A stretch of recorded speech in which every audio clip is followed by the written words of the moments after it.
What's going on, guys? Welcome back to the channel. And today in this video, as you can see by the title, I will be showing you guys how to replace your AC control panel in all 2007 through 2011 Jeep Wrangler JK and Jeep Wrangler JKUs. Let's go ahead and get started. So this is what we're replacing today, and the reason why I'm replacing mine is because the switch for where the airflow goes, I guess you can call that directional, snapped off at my last trip to Windrock. Now, thank God that was the only thing that broke at Windrock. So this is a very simple installation, and when you buy the kit that I have here, it comes with some little plastic trim tools as well to help you remove your plastic trim to remove the old AC control panel. Now, let's go over what you guys need for this installation. So everything that you guys will need for this installation is right here in front of me. You will need some sort of pry tool to get some of the plastic trim off and to get the electrical clips off of your AC control panel, and or a flathead screwdriver will work perfectly fine as well.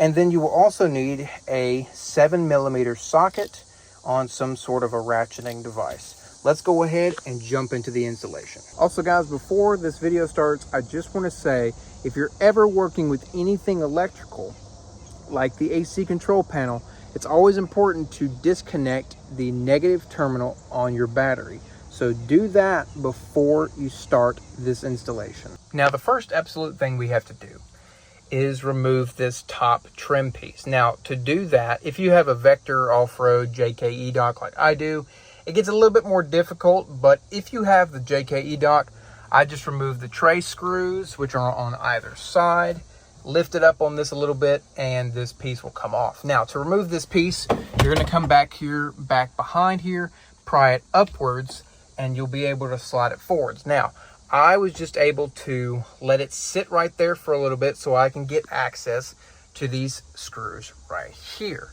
So the next thing we're going to do after this piece is either removed or sitting right there for right now, the next thing we're going to do is remove these two 7mm bolts. So once you got those two screws out of the top here, come down to the very bottom here, and your panel right here, you're just going to pull this towards you until it snaps out just like that, and pull it all the way out. Now, once that bottom panel is out, down here on the bottom, there's going to be two more 7mm screws, one on each side. We're going to go ahead and remove those now. All right, once all four of our screws are out, the next thing we're going to do is we're going to take this whole assembly and pop it out of place. Now, within each section, there are clips behind this part here. Try not to pull too hard because you might break the plastic. If you have to use a plastic trim tool or a screwdriver, you can do that.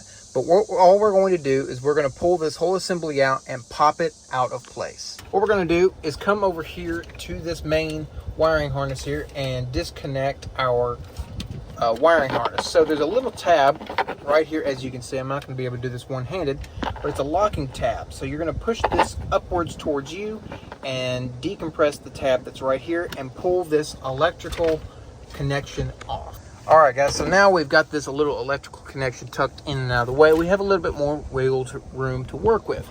So what you guys need to pay attention to is where these cables are hooked onto.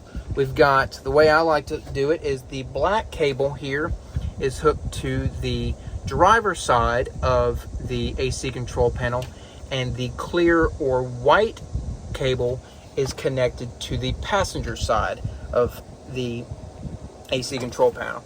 And what you're going to do is you're just going to take a little pry tool, or you can do it with your fingers or a flathead screwdriver, and pry these little cables off of this stud.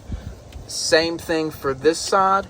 And then there's a electrical connection right here where my finger is.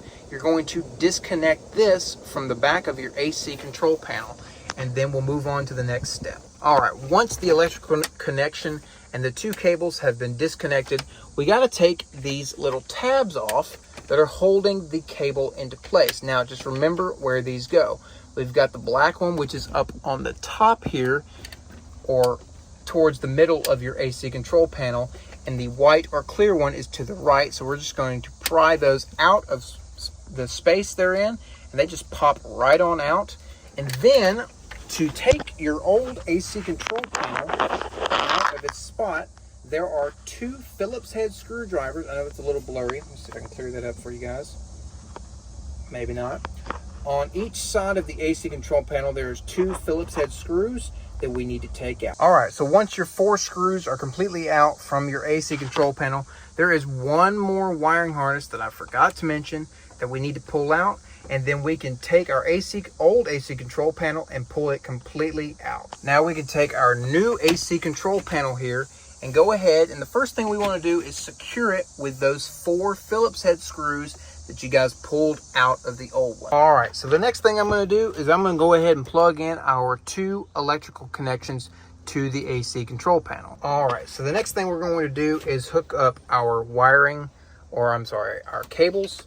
And remember, like I said, the white one goes to the passenger side and the black one goes to the driver's side.